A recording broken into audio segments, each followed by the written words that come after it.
नमस्कार। मैं doctor Neelam Chaudhary, assistant professor, government law college Ajmer. आज हम एलएलबी थर्ड ईयर के fourth paper labour and industrial law second के बारे में बात करेंगे। इस पेपर में हमने बहुत सारे एक्ट्स के बारे में बात करी है। आज हम जिस एक्ट के बारे में बात करेंगे उसका नाम है the employees state insurance act 1948, कर्मचारी राज्य बीमा अधिनियम 1948। इस एक्ट को पढ़ने से पहले हम ये देखेंगे कि ये एक्ट कहाँ से आया है, आज के डेट में इसके क्या इम्पोर्टेंस है, क्या हमारे कॉन्स्टिट्यूशन में ऐसा कोई प्रोविज़न है जो इस एक्ट से कंट्रोवर्सी रखता है। तो सबसे पहले बात करते हैं हम लोग इस एक्ट के इंट्रोडक्शन के बारे में कि इस एक्ट की क्या भूमिका है। जो हमारे ये अधिनियम है एम्प्लॉयज़ स्टेट इंश्योरेंस एक्ट, जो 1948 का बना हुआ है, ये सामाजिक सुरक्षा के संदर्भ में एक सर्वाधिक महत्व का विधायनी प्रयास है। सामाजिक सुरक्षा मतलब सोशल सिक्योरिटी। सोशल सिक्योरिटी क्या होता है, इसके बारे में जो ILO है, अंतर्राष्ट्रीय श्रम संगठन, वो कहता है कि सामाजिक सुरक्षा वह सुरक्षा है जो समुचित संगठनों द्वारा समाज अपने नागरिकों को उन जोखिमों, उन खतरों के विरुद्ध प्रदान करता है जिसकी आशंका सदा विद्यमान रहती है। ये जो जोखिम जिनकी बात ILO करता है, वो एक तरह की आपदाएं हो सकती हैं जो उन व्यक्तियों के लिए हैं जिनके पास की सीमित साधन है या फिर कम साधन है, और वो जो लोग हैं खुद अपनी सुरक्षा नहीं कर सकते। मतलब उनके पास इतने साधन नहीं हैं कि वो खुद की सुरक्षा खुद कर सकें। जैसे कि कोई काम करते हुए कोई बीमारी हो गई, किस तरीके की कोई दुर्घटना हो गई,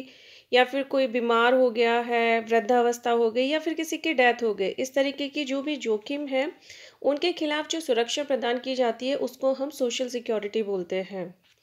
और जो सामाजिक चेतना, समाजवादी विचारधाराओं और जो जनवादी संस्थाओं के विकास ने इस बात के ऊपर बल दिया है कि जनता की सुरक्षा की जो अंतिम जिम्मेदारी है, जो सोशल सिक्योरिटी की बात जो की जाती है, वो एक ऐसा कॉन्सेप्ट है जो कि सामाजिक सुरक्षा को एक रूप प्रदान करता है, और इसकी जो जिम्मेदारी दी गई है वो स्टेट को दी गई है। कि एक जो साधन संपन्न संस्था है जिसको कि हम राज्य या स्टेट के नाम से जानते हैं, कि उसका यह कर्तव्य है कि वह अपने नागरिकों के लिए उन सुविधाओं को जुटाने का भरकस प्रयास करे जो उसकी सामाजिक आर्थिक विपदा की घड़ी में बहुत ही ज़रूरी है। कि अगर ऐसी कोई प्रॉब्लम आती है जो कि सोशल इकोनॉमिक, जिसको कि हम डिज़ास्टर बोल सकते हैं, कि किसी तरीके की कोई दुर्घटना हो गई, तो उसकी यह ड्यूटी बन जाती है, उसका यह कर्तव्य बनता है कि वह अपने नागरिकों को उनके खिलाफ, उन खतरों के खिलाफ एक सुरक्षा प्रदान करे। आज के डेट में अगर हम देखें कि आज के समय में जो इसकी शुरुआत हुई है, सोशल सिक्योरिटी जो कॉन्सेप्ट है, इसकी जो शुरुआत हुई है वो 1833 में जर्मनी से हुई है, और वहाँ पे यह शुरुआत जो बीमारी बीमा है उसके रूप में हुई थी। तभी से जो सामाजिक बीमा संस्थाएं हैं उन्होंने धीरे धीरे अपना विकास किया, और उनमें बहुत सारे परिवर्तन हुए, और उन्होंने खुद को एक क्रमिक विकास के जरिए एक बहुत अच्छी संस्था के रूप में समाज के सामने उन्होंने खुद को प्रेजेंट किया है। जो सेकेंड वर्ल्ड वॉर हुआ था, जो द्वितीय विश्व युद्ध हुआ था, उसके बाद जो सोशल सिक्योरिटी का जो कॉन्सेप्ट है उसके ऊपर और भी ज़्यादा जोर दिया गया, बल दिया गया। और इसी से संबंधित जो 26वां अंतर्राष्ट्रीय श्रम सम्मेलन हुआ था, उसमें भी सामाजिक सुरक्षा की परिवर्तित अवधारणा पर विचार विमर्श किया गया, और इसे एक क्रांतिकारी स्वरूप प्रदान करने पर बल दिया गया। और ये जो 26वां अंतर्राष्ट्रीय श्रम सम्मेलन हुआ था, ये फिलाडेल्फिया में हुआ था। अब हम अगर भारत की बात करते हैं, तो जो 20वीं सदी के प्रारंभ में ही भारत में भी जो इंडस्ट्रियल लेबर था, उसमें बहुत सारी दुर्घटनाएं भी होती थी, बीमारियां भी होती थी। तो उन सब के विरुद्ध जो जोखिम हुए थे, जो दुर्घटना, औद्योगिक दुर्घटना या बीमारियों के परिणाम स्वरूप जो भी जोखिम होते थे, उनके विरुद्ध सामाजिक सुरक्षा की दिशा में बहुत विचार विमर्श हुआ। और जो भारत है वो शुरू से ही ILO,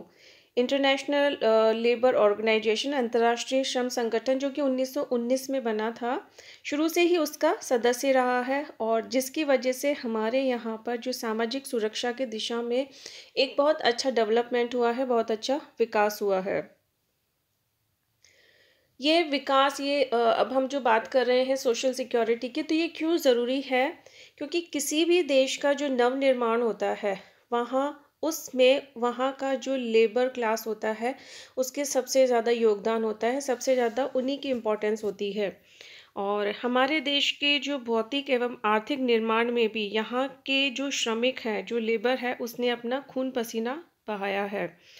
और तो किसी भी देश की, चाहे फिर वो भारत हो या फिर और कोई सा देश हो, जो वहाँ की सामाजिक आर्थिक व्यवस्था जो है, उसमें श्रमिकों का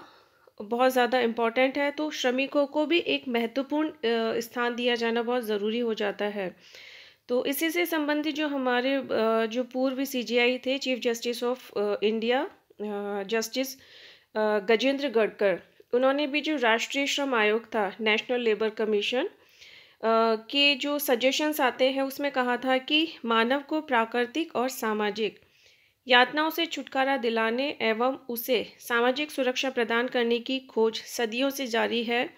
परंतु आधुनिक युग में यह करोड़ों स्त्री पुरुषों के जीवन का एक प्रमुख अंग बन गई है। अतः सामाजिक सुरक्षा का वैज्ञानिक आधार पर विधायनी अध्ययन किया जाना श्रम विधि शास्त्रियों के चिंतन का एक महत्वपूर्ण अंग है।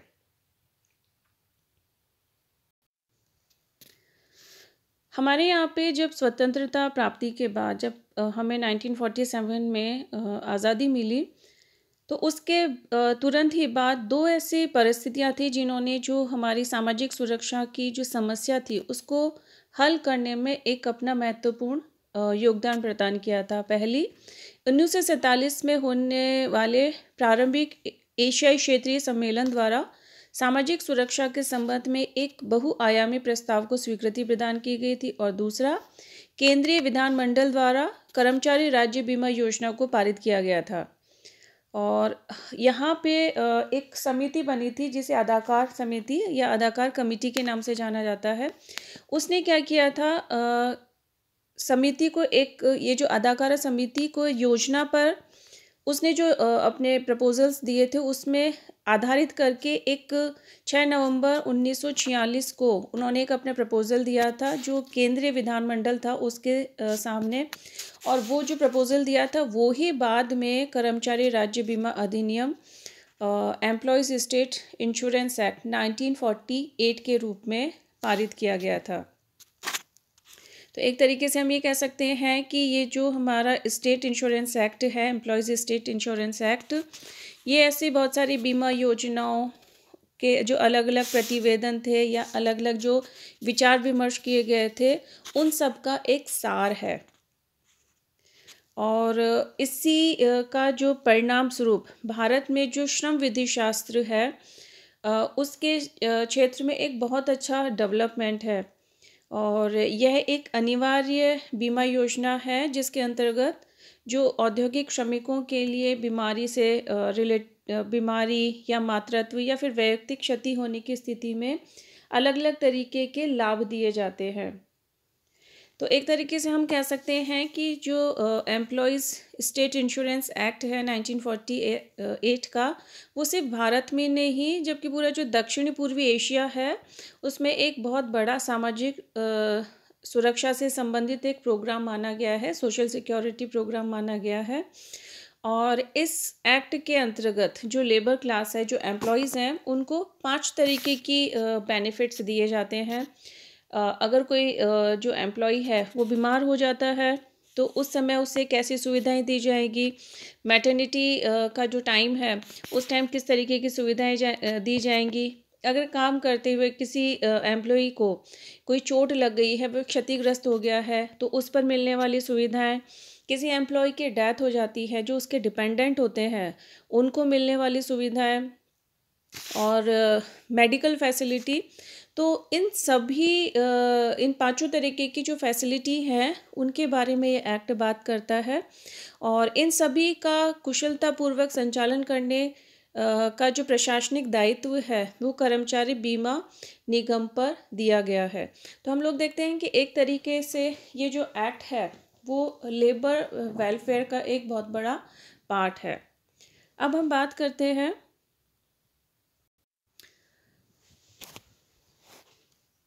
जो एक्ट है उसके स्कोप के बारे में बात करते हैं। स्कोप ऑफ द एक्ट, अधिनियम का कार्यक्षेत्र क्या है। जो ये है एम्प्लॉयज़ स्टेट इंश्योरेंस एक्ट है, इसमें कर्मचारी की बीमारी, प्रसूति, नियोजन क्षति की स्थिति में कर्मचारियों के लिए कतिपय सुविधाएं प्रदान करने से जो संबंधित है प्रावधान किए गए हैं।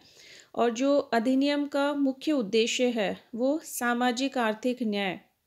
सोशल इकोनॉमिक जस्टिस और जो श्रमिक हैं उनके कल्याण हेतु सामाजिक सुरक्षा, सोशल सिक्योरिटी की बात करता है। और इन दोनों को लागू करने के लिए कौन कौन से उपबंध होने चाहिए उसके बारे में भी ये एक्ट बात करता है। और इस एक्ट का जो विस्तार है, ठीक है, ये कहाँ कहाँ पे लागू होता है, तो ये पूरे भारत में लागू होता है, जिसको हम लोग डिटेल में सेक्शन 1 जब हम आगे कंटिन्यू करेंगे तो वहाँ पे हम लोग इसको डिटेल में पढ़ेंगे। तो इसी से रिलेटेड कुछ केस हैं, उसके बारे में भी हम लोग जब सेक्शन 1 पढ़ेंगे तभी बात करेंगे। नेक्स्ट इसमें हम बात करते हैं कि जो हमारा जो एक्ट है, स्टेट जो इंश्योरेंस एक्ट है, उसका कॉन्स्टिट्यूशन से किस तरीके से इसके से जो संवैधानिकता है वो क्या है। जो इस एक्ट में जो सेक्शन 1(3) है, सेक्शन 1 का जो क्लॉज 3 है, उसकी जो संवैधानिकता है उसको अनेक उच्च न्यायालयों के समक्ष संविधान के अनुच्छेद 226 के अधीन चुनौती दी गई है। एक केस का नाम बताना चाहूँगी मैं, आनंद कुमार वर्सेस कर्मचारी राज्य बीमा निगम। यह है जो केस है वो 1957 AIR 1957 इलाहाबाद का केस है। तो इसके विनिश्चय के रूप में विशेष रूप से जो धारा 1(3) है को संविधान के अनुच्छेद 14 के उपबंधों के विपरीत और अतिलंघन स्वरूप होने का तर्क दिया गया था। कहने का मतलब है कि इसमें कहा गया था कि जो एक्ट की धारा 1 क्लॉज 3 है वो कॉन्स्टिट्यूशन के आर्टिकल 14 का वायलेशन करती है। जो पिटिशनर था उसके द्वारा ये संवैधानिक प्रश्न उठाया गया कि जो धारा 1(3) है केंद्रीय सरकार को एक अनियंत्रित शक्ति प्रदान करती है, जिसके परिणाम स्वरूप जो केंद्रीय सरकार है स्वेच्छाचारी प्रवृत्ति विकसित करने में सक्षम हो जाती है, जो किसी भी भांति से जो आर्टिकल 14 है उसकी जो भावना है, उसकी जो नेचर है उसके विपरीत जाती है। तो जो इलाहाबाद हाई कोर्ट था उसने जो उक्त धारा थी, धारा 1(3) को संवैधानिक घोषित किया और कहा कि संविधान के जो आर्टिकल 14 है को प्रभावी बनाने की दृष्टि से ये आवश्यक है कि विभेद करने की शक्ति विधान के उद्देश्यों के किसी ऐसे युक्ति संगत आधार पर आधारित नहीं है जिसे विधानमंडल ने अपनी दृष्टि में रखा था। इस अधिनियम को पारित करने में विधानमंडल का आशय जम्मू एवं कश्मीर राज्यों को छोड़कर संपूर्ण भारत के कारखानों में काम करने वाले कर्मचारियों को जहां तक संभव हो समान रूप से लाभ अर्जित कराना था। यह अभी कथन युक्ति संगत है कि इस अधिनियम की प्रकृति इस प्रकार की है कि इसे लागू करने में केंद्रीय सरकार को व्यापक विवेक शक्ति प्राप्त होनी चाहिए। इस अधिनियम की धारा 1(3) के अंतर्गत केंद्रीय सरकार को अत्यंत व्यापक शक्ति प्रदान की गई है, किंतु विधानमंडल की कार्यनीति और उसे क्रियान्वित करने में सामने आने वाली प्रशासनिक कठिनाइयों को देखते हुए यह कहना उचित होगा कि यह शक्ति अनुच्छेद जो 14 है आर्टिकल 14 का किसी भी प्रकार से उल्लंघन नहीं करती है। तो इस एक्ट में जहाँ पर धारा 1(3) की संवैधानिकता पर प्रश्न उठाया गया था, वहीं पे इलाहाबाद हाई कोर्ट ने इस बात केस में कह दिया कि नहीं, ऐसा नहीं है। एक्ट की जो धारा है ये किसी भी प्रकार से संविधान के किसी भी आर्टिकल का उल्लंघन नहीं करती है।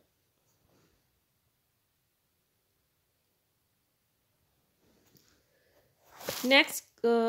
जो टॉपिक आता है वो आता है कि अधिनियम की परिधि में छूट प्राप्त कारखाने, कि ऐसे कौन कौन से फैक्ट्रीज़ हैं जिन्हें इस अधिनियम की परिधि से दूर रखा गया है।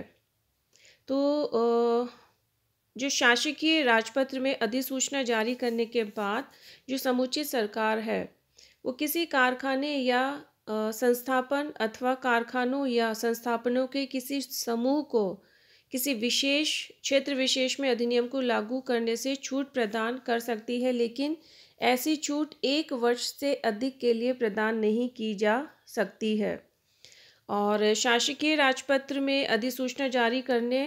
पर जो समुचित सरकार है किसी व्यक्ति अथवा व्यक्तियों के समूह को ऐसी शर्तों के अधीन छूट प्रदान कर सकती है जिन्हें वह आवश्यक समझती है। और जो समुचित सरकार उपर्युक्त विधि से निगम से